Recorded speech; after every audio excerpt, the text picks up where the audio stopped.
exactly. So, all right, cool. Thank you, Jason. Yeah. I think the easiest way, look at that. We got Garden of the Gods going on there. I'm excited. This is like old home day for me, looking at you guys' screens. Yeah, so I'm just gonna share, I have a slide deck. It takes me about a half hour to kind of walk through it. And I think we have, I don't know how much time we have together, but more than a half hour. So Yeah, if you got questions. We have up to an hour. Okay. So my guess is there's not that many people here, so let's just have a good time together. So ask questions, interrupt, do whatever. I'm pretty easy. You probably figured that out already. So I just want to enjoy being with you. And so whatever works for you guys, don't hesitate to say, I don't get that, or can we talk about that? So it's all good. So I'm going to share, and here's the thing. Is that big enough for everybody to see it, or do you want me to put it in presentation mode? Good for me. Does that work? Because I think when I go in presentation mode, like I become this little chicklet at the top of the screen, and I would rather see you guys than just like my little head. Does that work? Yeah. Yeah. Cool. All right. So title slide, exciting. Let me give you a little bit of background just quickly on me. So I live in Golden. I live up the road from you guys, home of Coors. It's not my favorite beer, but there's a lot of really good beers in Golden, so that's kind of fun. I'm currently the Chief Operating Officer and a leadership coach for a company called Trail Ridge, which is a coaching and consulting company, education. And I'm also part of this group called ALJ, which is Agile Leadership Journey, which we'll talk a little bit about. But so I've been in corporate America for 30 plus years in a lot of different roles. I started off my career in Chicago with Hewlett Packard, and I was a software developer, and that's how I ended up in the Springs. And I was there for quite a while. I loved HP, and then I became Agilent Technologies, which I was still there with them. But since then I left and had multiple different roles, different C-level roles and so forth. But so technology is kind of my background, but I gravitated in towards really people and process, and ended up getting my doctorate degree in organizational development. So the fun fact about this is I got my doctorate degree in 2001. So almost 20 years ago. And the focus was about the productivity of remote teams. So back then I was like on the leading edge, and today with COVID and everything else going on, it's pretty funny. You guys probably can't see it, but this is my dissertation. It holds the door pretty well. But actually it's really relevant today given what's going on. So I dug it back up and I was like, I'm gonna resurrect this, and there's a lot about management by objectives and leadership in it. So surprisingly, it still has some relevance to today. And then last but not least, probably like most of you, I love Colorado, love the outdoors, love all kinds of sports, from skiing to snowboarding to the Rockies when they were playing and running and so forth. But the other kind of fun fact about me is I'm what they call a luthier. And a luthier is a person that makes stringed instruments. And for about 6 years, I was actually a part-time teacher on the weekends at Red Rocks Community College in the woodworking department. And I helped students learn how to make acoustic guitars. So I have a little tiny website, and I have a shop in my basement, and the name of my guitars are K2 Guitars. So if you guys want a guitar, we can talk. But I also love to connect to all of you on LinkedIn if you're open to that. So certainly appreciate just being with you here today. So that's me a little bit. ALJ, real quick, just again, I'm part of a group, kind of a community, a cooperative of guides that are, it's a global group, and there's 27 coaching companies that are part of this cooperative, including mine. And our whole mission is to really talk about leadership awareness and agility, if you will, in a really complex and uncertain environment. So The class that Jason went to, we call it Agile Leadership Awareness, because it's all about helping the student or the attendee really get a sense for what is the growth mindset, how does a leader go through the different sort of development stages of leadership, from expert to achiever to catalyst, and where does this catalyst conversation come in? And then we actually get into organizational change and some of that in that course as well. But that's what this is all about. And so I want to give them a plug, because that's where the catalyst conversation sort of comes from. So moving on, the catalyst conversation is really a cool tool. One of the things I do as a coach is one-on-one coaching with leaders and executives. And this is probably the bar none best tool that I use to engage and connect with somebody at any level. And so I feel really like when Jason and I talked a little bit about topics, I was like, I just feel like this is such an important topic. And regardless of whether you're a developer and you're, doing Scrum or Kanban or whatever, you're part of a team, you're part of a group, this works at home with your spouse, with your children. So we were like, let's do it. So anyway, I'm very bullish on it, and hopefully it's an important thing for you guys. So real quick, some people have said catalyst, that's kind of a weird word. Like, what exactly does catalyst mean? So if you go back, I mean, really it came from chemistry, and catalyst is something that you mix with other substances that creates change, right? So an example is, if you want a reaction, something to happen faster or at a lower temperature, you add this catalyst to it, and it modifies the constitution of the other compounds, but it doesn't change itself. So it's really cool. And the conversation is based on the work of a gentleman called Dr. David Rock, who is a neuroscientist, so studies the brain, and his specific specialty is the brain under stress. So he's developed this model called SCARF, and we'll talk a little bit about it. But if you guys are interested, he's written some really good books. I have a couple here listed, and we'll talk more about them later, but Quiet Leadership in Your Brain at Work. And actually, I'm actually taking a class starting next week and the rest of the remainder of the year to get certified as a brain-based coach. Because I'm so into it. I just think it's so fascinating to really understand how the brain reacts under stress.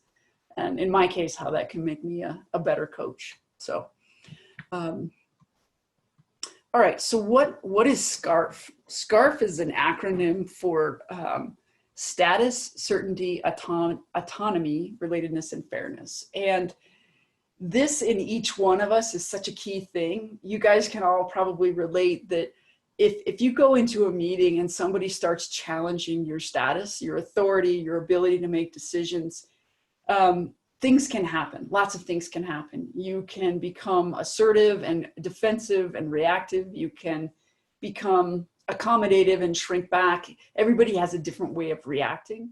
And certain things affect other people in different ways. So certainty, if that's a big thing for you, if now with COVID, if everything is confusing and every day it's a surprise and a new decision, and there's a lot of doubt, that creates stress for you. Autonomy, this is a key thing. One of the guys I work close with that actually developed this curriculum, his name is Pete Behrens. His big thing is autonomy. When he starts feeling like he's boxed in and he's lost some of his independence, you can tell he starts getting a little salty, a little bit like he pushes back, he starts to get short with you. Because his autonomy is becoming threatened. Relatedness, this is another big one for me. I don't know if you guys have ever done the Discover Your Strengths through the Gallup group, but one of my top things is relating to people. And so if I feel like I'm on the outside, like I've all of a sudden become like less than important and I'm not part of something that matters, that's really hard for me. And then the last one on here in the acronym fairness is another big one for a lot of people, where they feel like something's unjust or they've been wronged. So this is important because as we go through the catalyst conversation, think about the opposite of each of these triggers is the reward. And the reward would be give somebody status, make something fair, recognize that they need independence, help somebody feel a sense of certainty, help somebody feel related or inclusive. So that's a key piece as we talk about the conversation and get into this. This is kind of a backdrop for why it's important. So the big thing about threats is that like they're 7 times more impactful than rewards.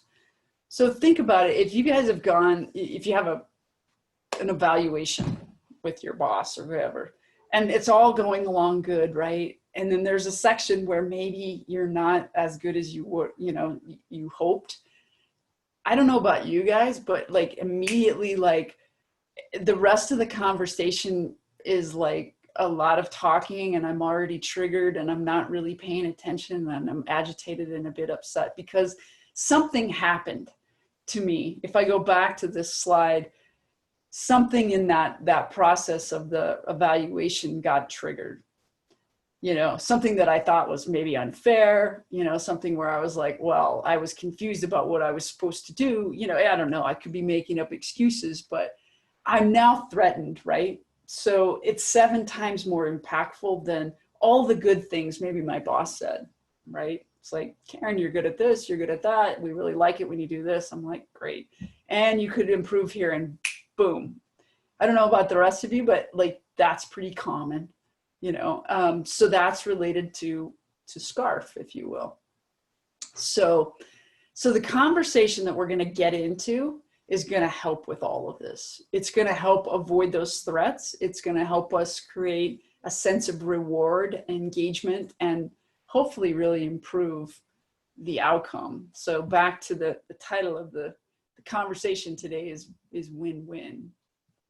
So any questions so far? We're kind of putting some backdrop into like, where did this come from and why is it important? No? Okay. So when do I use it? Again, we talked a little bit about you can use it in a one-on-one conversation. You can use it with teams, organizational change.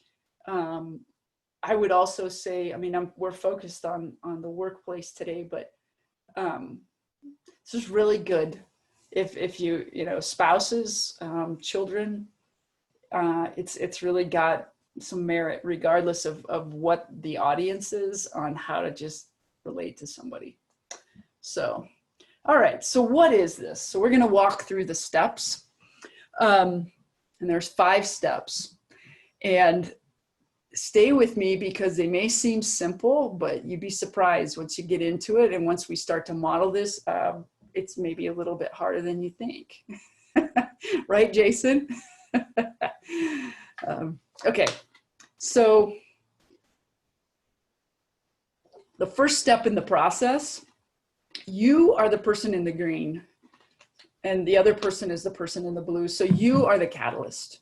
So if you guys are listening as we're going through this, think of yourself as that little person in the green.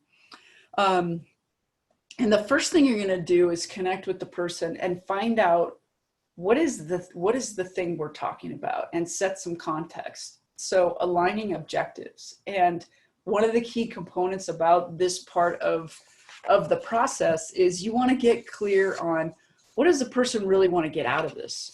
And it's key to say, hey, so, I'll just pretend Jason's the catalyst, the guy in the green, and I'm the woman in the blue. And I may say to him, you know what, do you mind if I just share with you some stuff that's on my mind? I don't really need you to do anything. It'd be great if you could just hear me out. So he's like, gotcha. The intent is we're getting alignment on, do you want me to give you some feedback and some input, or do you just want me to listen? So then I may go into, okay, let me explain the situation. So that's the first part. The next part is getting really clear about the situation. And so the arrows in this diagram are really important, because I'm going to just say that Jason is the you, he's the green guy. He's looking at me and I'm looking at the box. So the example, the box is the situation. So let me give you an example here. I'm actually coaching a guy from GE Robotics. You don't know him, so it doesn't matter. His name is John. And they're building robots to go inside of wind turbines, little tiny robots that go in the blades.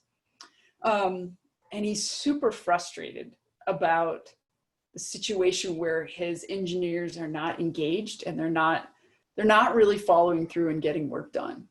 So here's the deal. I'm the person in the green and I'm like, I don't know anything about making robots that go in wind turbines. So I don't even want to get into the box. What's important is that I can connect to him and better understand what is going on for him. He can explain the situation with the team.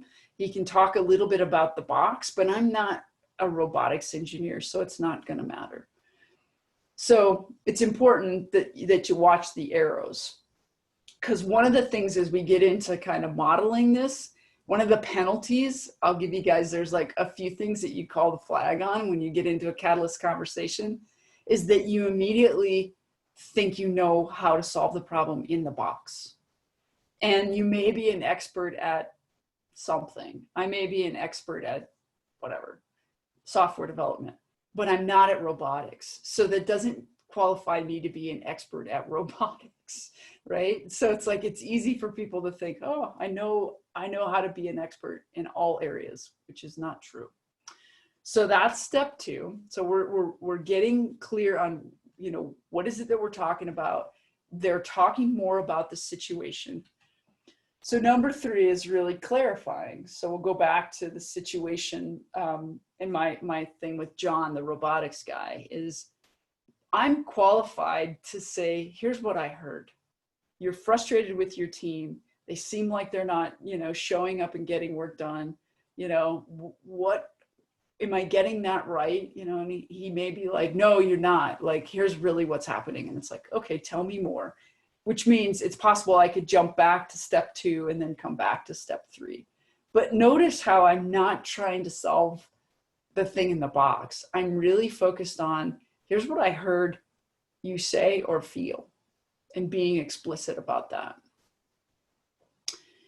So the next step is, if it makes sense, if necessary, I can share, but I need to ask. And in my case, I was using the example of John. I would say to John, you know, would it be okay if I shared with you a little bit about my experience, maybe my time at HP, where I had a team and we were doing X, Y, Z and people weren't following through and they didn't seem to be very engaged. It's not his situation. It's not robotics, but it'll give him some insight potentially about his situation. So the last step here is empowerment. And this is super, super important, because as you go through the process, nothing, I guess the old saying is, there's no idea as important and as endearing and genuine as your own. So what I mean by that is, the empowered action is really, what is the next step for the person in the blue? So in John's case, we go through, we talk about how frustrated he is. I get the kind of the context. I ask if it's okay for me to share. I do. And then we end with, so what do you think your next step is, John? I don't summarize and say, hey, based on my experience, I think you should do this and do that and do this and do that. None of that. It's all about, for him to come back and say, okay, so I have some ideas. I might do this with my team. I might get more clear that maybe they don't have the skills to do it, or maybe I need to meet one-on-one and, you know, not have people feel threatened in a room situation. So, you know, he may come up with a list of ideas. And my job is to help listen and say, okay, so when might you do that? And help him think about next steps, even if they're small. Basically, the whole purpose of the whole conversation is to empower action and enable the person with the situation to take the action and feel like they've been heard and to move forward. So here's the summary of the steps. Again, alignment, what is it we're talking about? 2 is tell me more about the situation. 3 is make sure you really understood what was said. 4 is it okay for me to share? You may not even have to do that, right? It's possible sometimes, I don't know if you've ever had conversations where when somebody genuinely really listens to you, it's really a rewarding experience. And a lot of times people know inside themselves what they need. And if they've been heard and they can speak out loud, they know what to do next. And so step 4 is not even necessary. So, but you can jump around back between 1 and 2 and 3 and 1 and 2 and 3 and kind of get realignment and explore and clarify, and then end up at 4 if necessary, and then finalize with step 5. So that's the process. This is David Rock, and I have a little video I'm going to play of him actually going through this process. And I would encourage you guys, if you have a little notepad and a piece of paper, whatever, and write down, like, if you can notice the steps, see if you can figure out when he's in alignment, when he's exploring, when he's trying to clarify, find out if he does any sharing, and then how does he do the empowerment. See if you can see him go through the steps, and then we'll come back. So let's see if I can get this to work.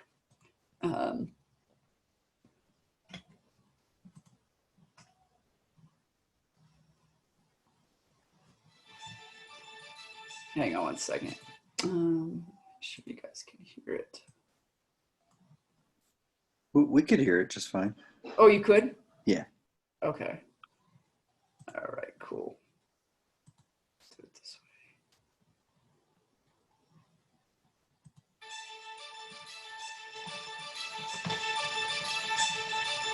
Carol, thanks very much for taking the time to come and speak. So you mentioned there was something that you're interested in.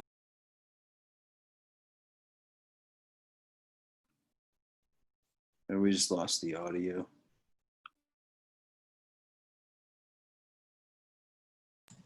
You lost the audio? Probably because I went on mute. That's my fault. Yeah. Sorry, you guys. Let me try again. Carol, thanks very much for taking the time to come and speak. So you mentioned there was something that you're interested in bringing to the conversation. What's the topic? Yeah, the area where I'm real interested in is in the role that I'm in, and it's a role common with many leaders, is that I need to give updates to very busy senior leaders and executives. Mm-hmm. And so I'm worried about being able to give an effective update to a very busy leader, give them enough information, but not give them too much information. Right. So that's something I deal with. That's a pretty common challenge at the moment. How to kind of give just the right amount of information to really busy people. Right, okay. Right. All right.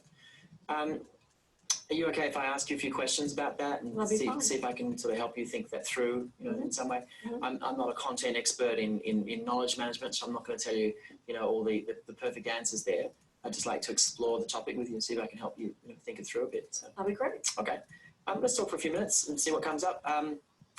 So the challenge is how to get across just the right amount of information to busy people. So how do you think you're doing? I lost audio. 1 to 10.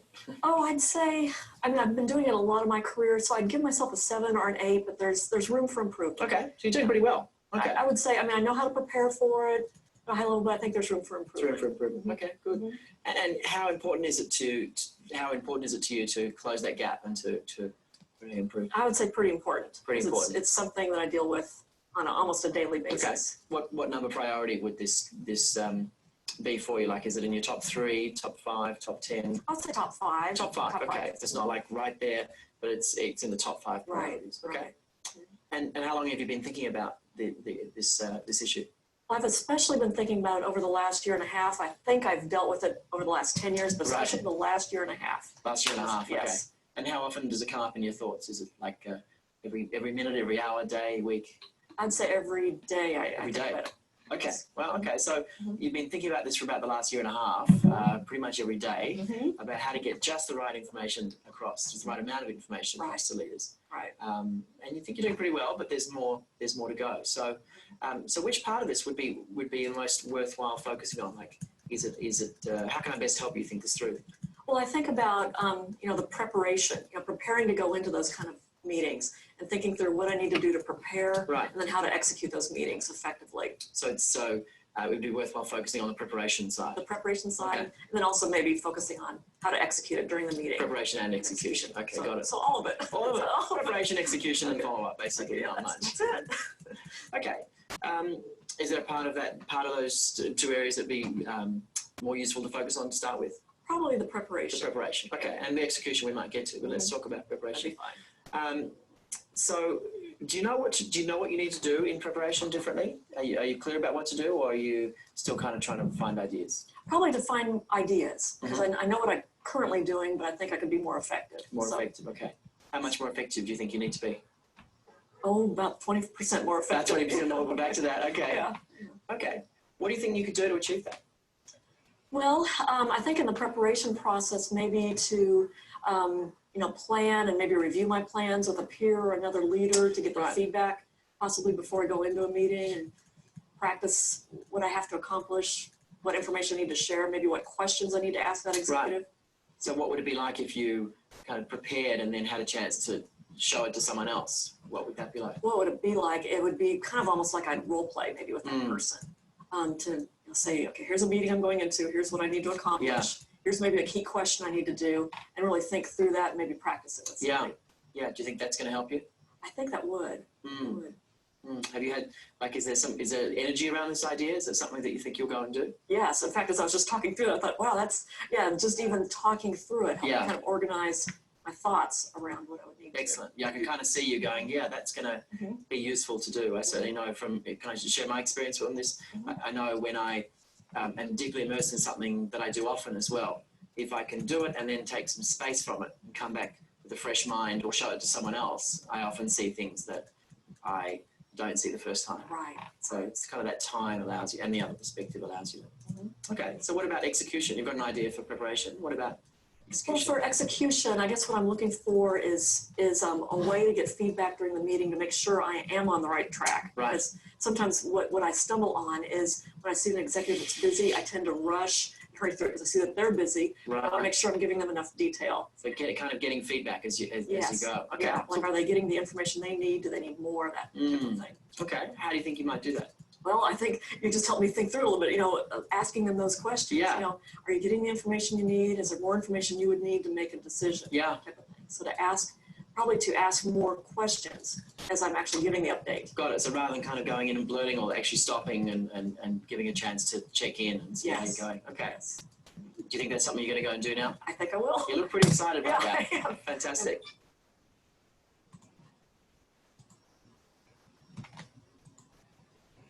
Okay. So, what do you think? Did you guys catch some of the steps? I'm curious if you're all on mute, if you all come off mute. And we can talk a little bit about that video and the steps. And the cool thing here that I have on this slide, just to quickly explain, is that how scarf you can overlay it on this catalyst conversation, so it kind of brings it back to how these things connect. And so this alignment step can really help somebody feel a sense of status and certainty. Explore, again, you can get really clear about status, help somebody feel there's a sense of fairness, understand the perspective. Clarify helps with relating.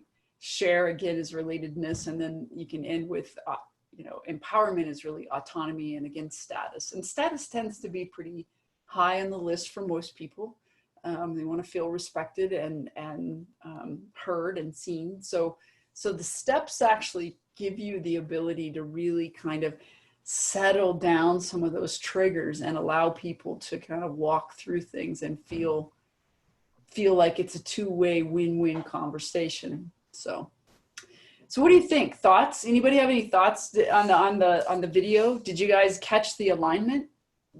What was the problem she had? Did anybody catch that?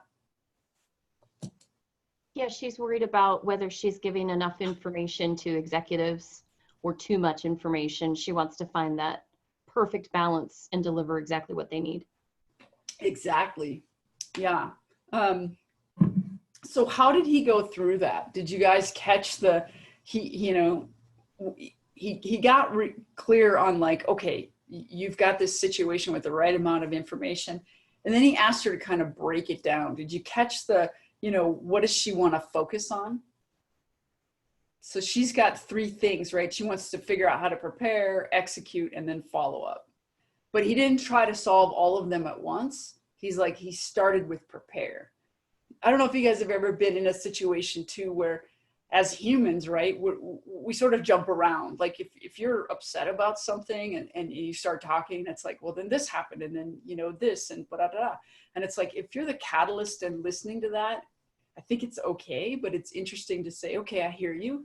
What of those things might we want to talk about? Could we narrow it down to maybe one thing just to get started so that the conversation becomes a little more focused instead of so many topics, which is normal, right? We all do that. But I heard him in there say, okay, great. So we'll start with prepare. And he kind of walked through that. What else did you hear him say? Did you catch him kind of encouraging her to think through, like, what might you do? Yeah, I recognized him going back and forth between clarifying and empowering, or kind of like explore, clarify, and then empower.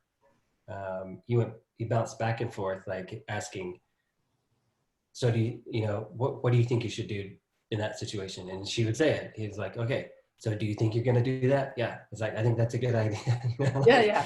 Okay. Then he would go back to explore perspectives and then clarify what she said she was going to do. And then he would say, you seem pretty excited about doing that. Are you going to start doing that? Yeah, I'm going to start doing that. Yeah. Good job on that, because you're right. And so some people, and Jason, from the class, right? Sometimes people are like, oh my God, I got to go through these in order. And it's like too robotic and weird. And it's like, it's not, right? It's a conversation, and it's simple to kind of go, what are we talking about? Tell me more. Did I get this right? Gosh, maybe you should go do that. That sounds great. Well, what do you need from me? How can you do it? It's like that simple. But did you guys hear him too say, like, remember when he shared? How did he do that? Did anybody pick up on how he engaged with her on the sharing piece? First thing I noticed, he said, can I share something with you? Yes. He didn't just jump in with his wisdom. He's like, would it be okay if I shared my experience? So he didn't try to solve the box for her. What he did is he said, here's what's worked for me. And so she's like, oh, okay. So that again is that whole relatedness and that connection and that sense of like, okay, interesting. My situation might be a little different, but thanks for the input. And so he was pretty gentle about it, right? It wasn't like, I know best, let me tell you how to do it, right? So that was cool. Yeah, and then the executing and empowering part, Jason, you were right on. He definitely jumped back and forth on that, and he encouraged, he, as she got more kind of excited, he's like, awesome, you're excited. So it was it's a little, whatever, it's a video, right? So there's a couple of areas in there, I don't know about you guys, but when he would be like, so what percentage of this is it? And she's like, 20%. I'm like, okay, that's kind of funky, but so. I appreciated that he didn't just jump into the problem solving, but it was more about questions. So a couple of thoughts as I was watching it. First was that there seems to have been a relationship already established in that his role was more of a coach and hers was seeking information. Is that required for this, for the relationship?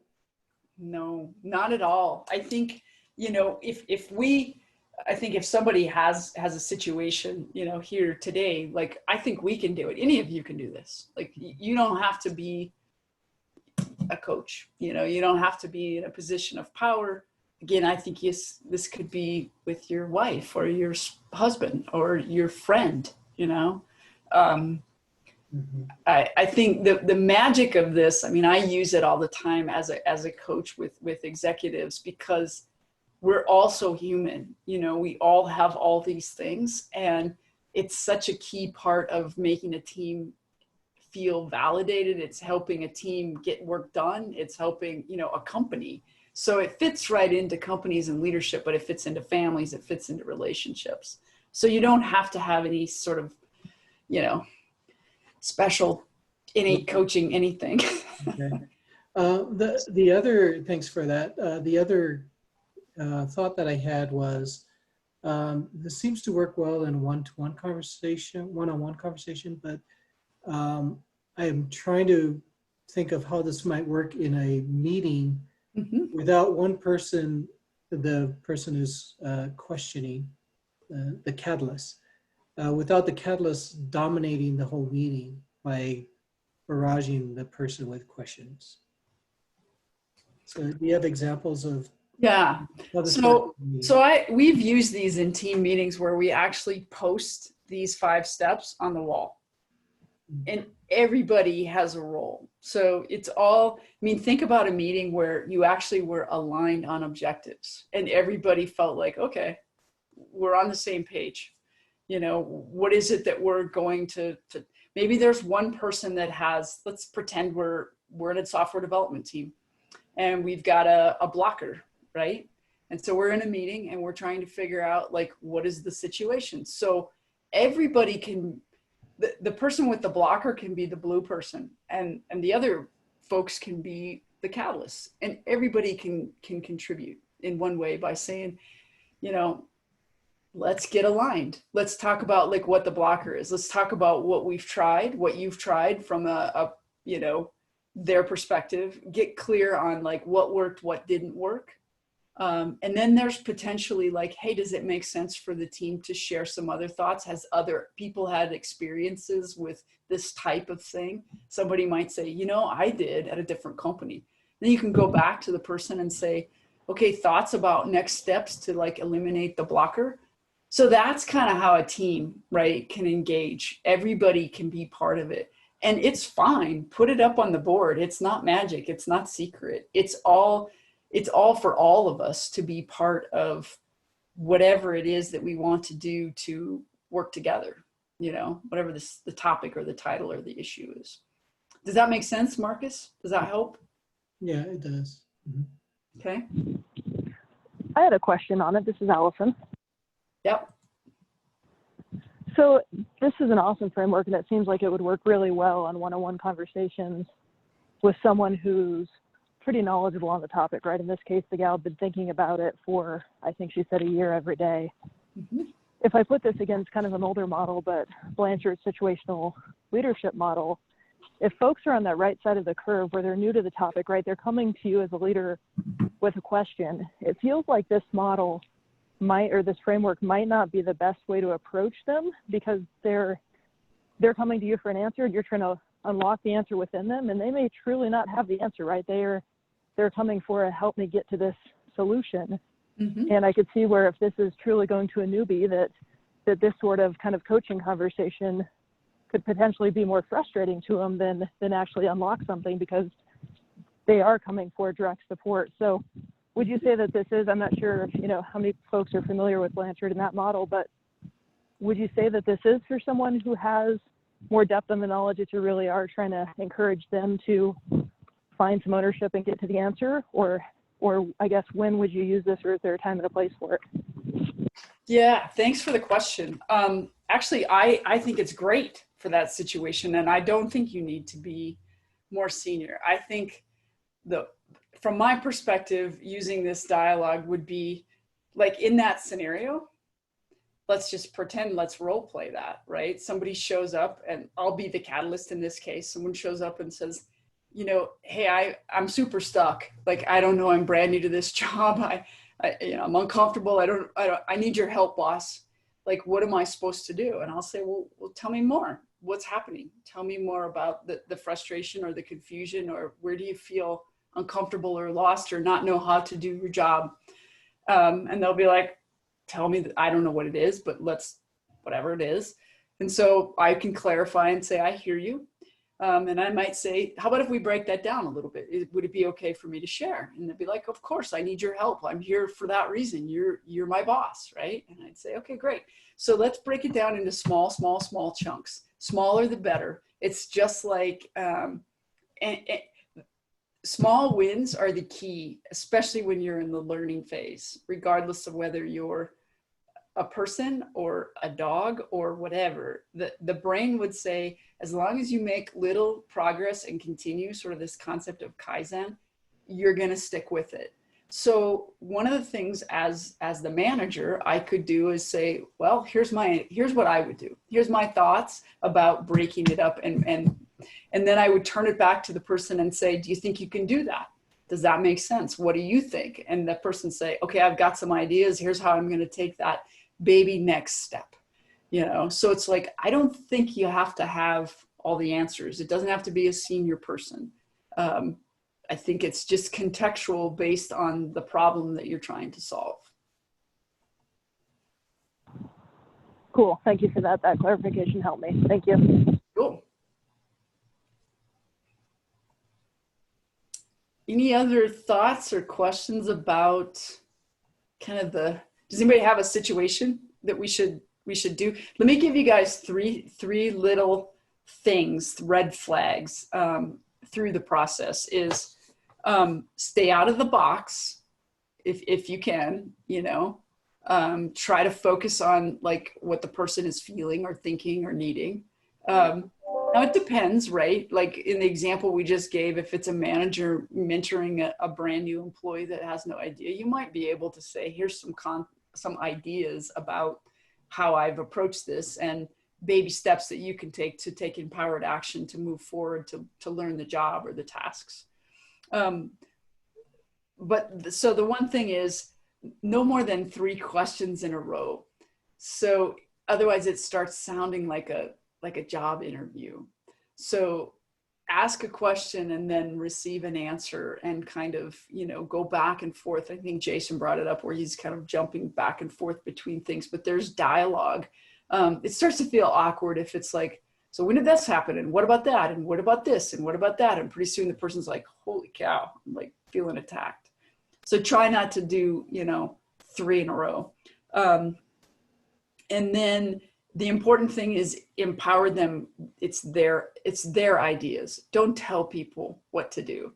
Even in the scenario of the brand new employee, the research would say they will be much more self-sufficient if it's their next step, as opposed to here's what you need to do, go do it. And here's exactly how to do it. It's like, that's more of telling people what to do.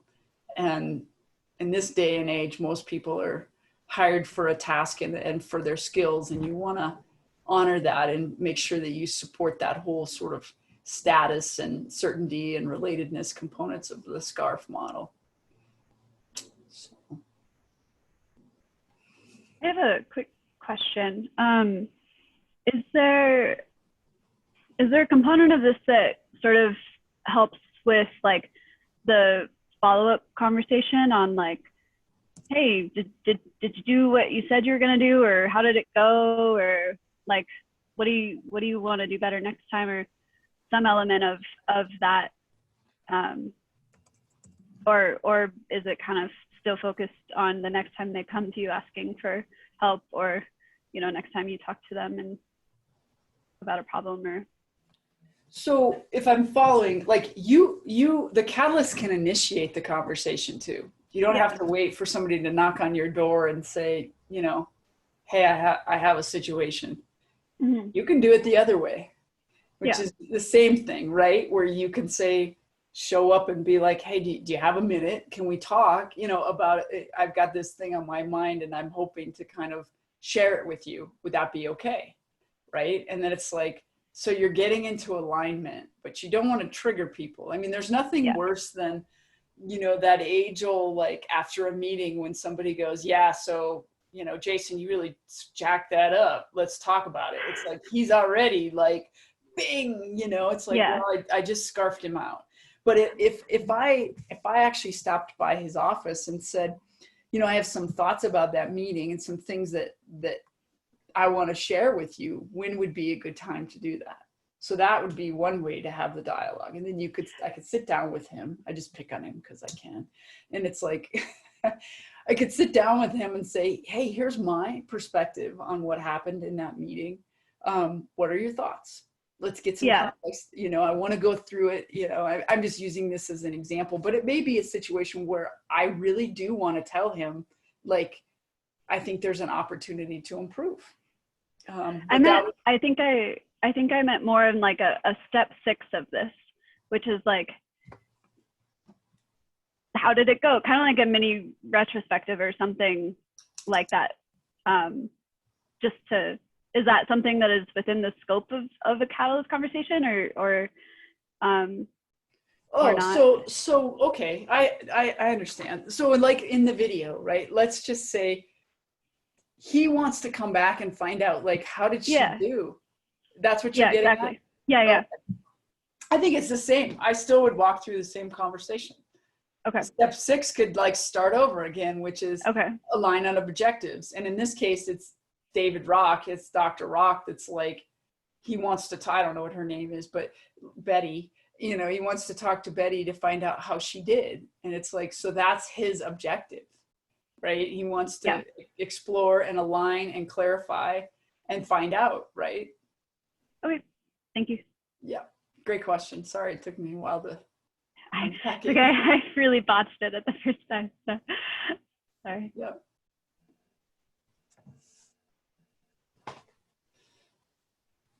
It's interesting. I've recently been through a coaching experience where they didn't call it this, but kind of followed the similar steps. And it was amazing how much it forced me to think. And I think too often we let people off the hook and don't make them think if we jump in and solve for them. And so her forcing me to asking me the question, what do you think? What do you think you should do? Was really a challenge to me to not be lazy, you know, and to really spend some time thinking. That's a great example. Thanks for sharing that, because I think you're right. I think a lot of times we put ourselves in a situation where, as a manager or leader or whatever, we're supposed to somehow know it all. But it's much more empowering and enabling, and the team is much, much stronger if people think on their own. They show up and they've got a contribution, and their boss doesn't say, here's what you need to do. They say, here's what I think I should do. And the boss can say, that sounds amazing, you know, or, you know, what about this? Could we try that? But it's just a much more participative, enabling, and empowering process when the person takes the next step, as you said, Ruth. Yeah, it's awesome. It sounds like this is there are situations where you wouldn't want to have a catalyst conversation because it would probably drive somebody crazy. Like, you know, why are you scarving me when all I'm, you know, we're not supposed to be having that kind of conversation. So so there's an ideal time and situation where you want to have this catalyst conversation. So I'm trying to narrow down when to have this and when it may not be appropriate to have a catalyst conversation. Can you give insight to that? Mm-hmm. Yeah, there are times when maybe you need to fire somebody, you know, and it's like, we're not having a catalyst conversation. I'm not empowering you. You know, that's reality, right? If there's a person on a performance improvement plan and you've gone through many processes with them and you've done a lot of clarifying and sharing and asking for empowerment, and at the end of the day, I mean, we talked about step 6, which is like start over, but the work is not getting done. you know, there is a point where it's like, it's not really a conversation anymore. It's clear maybe it's a bad job fit. I mean, maybe that's part of it. You could explore that as an option. Because there's really not bad people. There's just usually, you know, a situation where it's not a good fit. I'm just using it, firing somebody as one example, Marcus, but I'm sure there's others. I can't off the top of my head think of too many, just to be transparent. Not that I know it all, I certainly don't, but 35 years of corporate America, I've been studying this for about a last year and a half. And it's like, I wish I would have had it a long time ago. I wish I would have done it much sooner, because I honestly can't really think of anything that wouldn't benefit by this. Just by getting alignment and getting clear and exploring objectives. I mean, I have a neighbor across the street that has a little boy, and he acts out quite a bit. And we've talked about this, and she's working on it with him. And it actually works, you know. You take it in little chunks. It's a person that, I mean, he's 8, so you're not having a big conversation with him, but it's like, his name is Soren. It's like, so Soren, what is it that you want? Like, what is going on for you? You know, and she'll say, tell me more. And then he'll be like, you know, and it's like, let's focus, because he jumps all over. And it's like, well, what is the one thing that would make help? And then he can usually say one thing. And she says, well, what if we tried this? Would that be okay? And then he'd be like, all right, I'm going to go do that. And it helps. I mean, surprisingly, like, that's an example. So I'm just bringing that up as outside of the work setting. And it doesn't always have to be a problem. Sometimes it can be just a good thing. Yeah, so I was going to ask that question. Does it start with, we have a problem to solve, or someone has a issue or a problem to solve, and then you can enter into a catalyst conversation? And so does it start with a problem? Yeah, I mean, sometimes it's somebody that just wants to share a situation. Doesn't have to be a problem. It tends to be, I mean, usually it's a situation that, you know, something that you're talking about. It's something that you're working through, typically, but not always. It takes some experimenting. I guess I encourage you guys I'll send the slides to Jason, and even if you printed out this slide and just kind of kept it with you, and tried it, just try it, experiment. You don't have to get it right. You know, that's part of being agile, and just try and experiment and learn, and then do it again. Right? That's part of the iterative process. And so, yeah. I feel like Marcus makes a good point though with his question about sometimes that it might not be really the best situation. And I really think it comes from everything that that you've been talking about, different contexts and different kind of use cases. Even if you go back to science, where it's named after, you know, the catalyst, mm-hmm. it produces the result. Like I loved chemistry in school, and so you've got the yield, and then there's some kind of a result. So I think it probably does more easily lend itself to some kind of a challenge, which is really where we need help anyway. Because if everything's, you know, great and it's a positive conversation, those are easier. So I love this as something to go to. And I don't know about anybody else, and just being transparent, but I'm thinking back to like therapy sessions where I'm the patient and I'm like, that's the wizardry she was pulling on me. Like she's doing things like this. And I'm sure, you know, there's just different frameworks are really pulling the same principles in, because we humans have been around for a long time. But I so appreciate this, and the way you've got, I'm gonna love printing this out, because in that last area, the empower action, where it says let them own it. Like, and that's where that difference can be. You're either helping someone just stop the crazy spinning, like that's what I need a lot of times. And I can think of not only my therapist, but also my boss, is trying to get the crazy spinning out of control to just stop and settle down and help me come to those conclusions. And like you said, even if, and I think, was it Allison or asked about, well, what if it's a new person? Like if I come to my boss and I just really need that answer, I need to know, what do you want me to do in that situation? He or she can still help give me ownership to that. Even if it's really their idea, but if I can own it, it's going to help me succeed and feel more fulfilled myself by coming to the resolution. Yeah. Yeah. Awesome. Thank you. That's awesome. Following that, along the same lines, during, in the last 10, 15 years or so, when you talk to people for advice and stuff, it's always been, what do you think? What do you think? What do you think? In the beginning, it irritated the heck out of me. But after a few years, these are, just conversations with a mentor type thing. And now I can walk myself through it, and I'm able to think that for myself. So you would come to it easier when you put that effort to think, because like you said, the person that has the problem knows it the best. So giving that person the space to think through, and also that relational relatedness and sharing all that gives them the space to walk it through.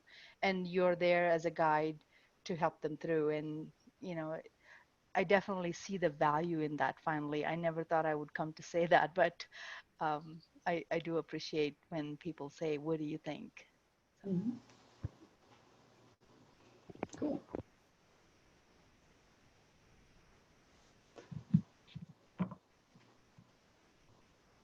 So in the context of some of the work that I do, I could see this working with a team that is trying to sift out of the product owner what they really want. And if the team were aware of this process, it might help the team get the information that they're looking for from the product owner.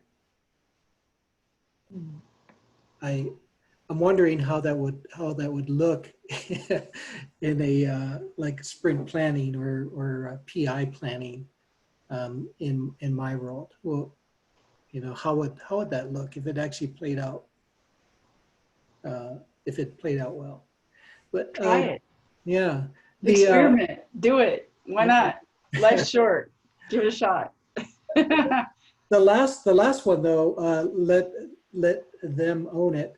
So if the developers are asking questions of the PO to get, tell us your requirements and so forth. The last part is let them own it. I'm not sure who they are, whether it be the team or the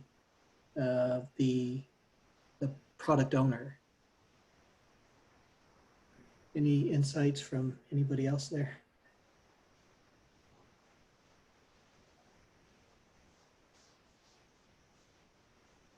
What do you guys think? You help him out? You got some ideas? How might they do that?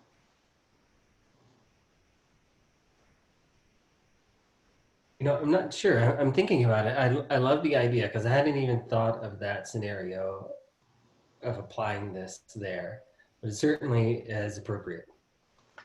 I have a suggestion. So, I mean, I think that in that case, because I'm in CS. I'm not in your world, like I said in chat, but we do get to have conversations with the product owners. And so I can see this in other steps of, and so you mentioned that, Marcus, and I'm like, oh my gosh, yes. And I think maybe the owning it in this case would be more like where if the developers are the catalyst as kind of a group, then if they're empowered, it's more of a team effort where they're both owning it, I'm thinking, and you say, okay, well, if we do this and this as our priority, does that is that something that you think is going to help you achieve this goal? And the product owner is like, yes, okay, let's, like, I think it's that mutual agreement on the next step, and you're both kind of owning it, where the product owner is, their ownership is just really agreeing to it. And does that am I making sense? Because I'm not really in that world, but I feel like the developers are owning the work, but that's different than owning kind of like that agreement of the solution. Mm-hmm. Maybe? That makes sense. Mm-hmm. Cool. Power of the team. Try it. I love it. Good job. Throw it out there. Ask them how they want to do it. Share it with them. Walk them through it. Marcus, teach them how to do it, and put it up on the board in your room, or when you talk to your product owner and say, we want to try this. It's an experiment. You don't have to get it right. It doesn't matter. Just try it. Yeah, I'll say the first time that I tried this outside of our class, I was amazed. I thought, wow, this is like a really productive conversation. It was great. This is fantastic. And it wasn't perfect, right? But even trying it definitely made a difference. And here's what I think is maybe a little easier in our scenario, where most of us are remote. You know, at least if you're talking to a coworker, is you can have this printed out, and they don't see it. They don't see your cheat sheet. Right. Yeah. They don't have to know that you're reading notes on the conversation. Mm-hmm. Cool. All right. I don't know, Jason, should I go to the last slide? And I think, is your team here? Yeah. Yeah. Well, we'll go ahead and wrap it up. Yeah. Okay. I'll send, obviously, you the slides. You can share them with my email, and anything that anybody has any more questions about, I'm all about it. We can connect on LinkedIn too. So yeah, just back to the kind of the ALJ, if you like this kind of stuff, we go through over the course of a month, this Agile Leader, the first 2 weeks, and then the next 2 weeks is really about organizational culture and Agile organizations and shaping culture and changing culture within companies. So I think it's awesome. Hopefully you might too. So just sharing, we do it all online. So it's, you know, Zoom related stuff. So that's just a quick little picture. So yeah, I'd love to connect with you guys. We have a class coming up August, Women in Agile Leadership too. So it's got a focus related to women leadership and how women navigate through some of the challenges that they have related to gender bias. So that's good too. So that's it. I'd highly recommend the class. I often say that, you know, you take these classes sometimes and you come out and you're like, man, yeah, it was okay. That's cool. But this one was really good. It was actually very impactful, and I learned a lot in the class. So I could not recommend it highly enough. Thank you. Cool. All right. We're at Thank you, 7:06. Any wrap-up questions or any final questions for Karen? Once I get the slide, we'll figure out a way to get that to you guys. We'll make it available. Maybe I'll send a message out via the meetup. Somehow I'll do my best to get this available to all of you guys. Okay. All right. Thank you guys. Appreciate your time very much. Thanks, Karen. Thank you, Karen. We appreciate you. All right. Have a good week. Bye.